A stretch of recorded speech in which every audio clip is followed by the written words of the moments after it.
in the north. KU came about due to irreconcilable political ideologies between radicals and conservatives in Kanu, especially on matters touching on foreign policy, economic development, and the injustice of the million-acre scheme scam. KPU was, however, banned in 1969 after the assassination of Tom Mboya.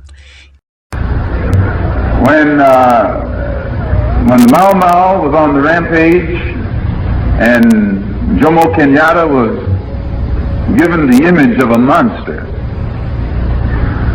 because his own image was so ghastly in the sight of whites, the image of Tom Mboya immediately became acceptable.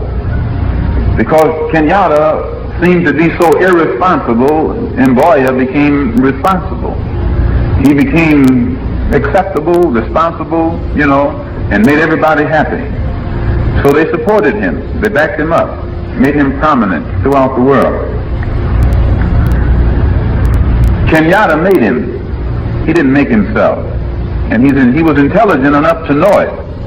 So when Kenyatta got out, he supported Kenyatta. He realized that the contribution of Kenyatta made him what he was. And because he was intelligent enough, he was blessed with sufficient insight to see the role that Kenyatta and Mau Mau played in his own prominence and image of respectability and acceptability.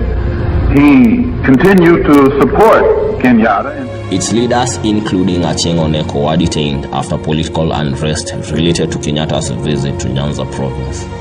No new opposition parties had formed after this. Hence, KANU became the sole political party in Kenya. Let us hope that change there will be.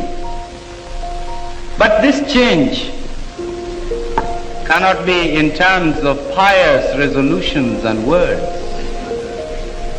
It's got to be translated into action. For it is only then that we shall know that there is a definite departure from the past.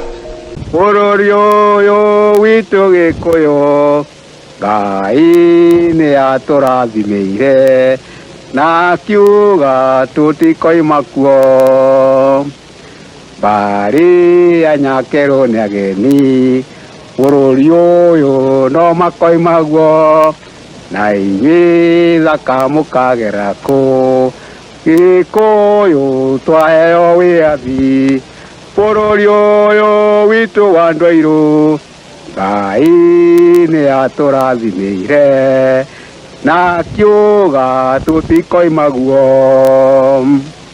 Our belief that in Africa, the kind of economic, social and political institutions that make sense must find their meaning in the African setup.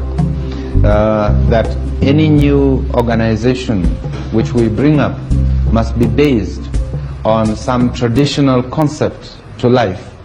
It must not just be imported from outside. For example, we are clan-minded, we are tribal-minded in that we are communal in our concept of life. Now, it is necessary that our new institutions are based on this approach, what we have called in our definition of African socialism, mutual social responsibility. That is, that a person is not just an individual, he is part of a system, he is part of a community. He has responsibilities within that community. He has duties to perform in that community. But in turn, the community has also got responsibility to him. They have duties towards him and his children. This is a very important concept. The other concept is that every person has got equal value and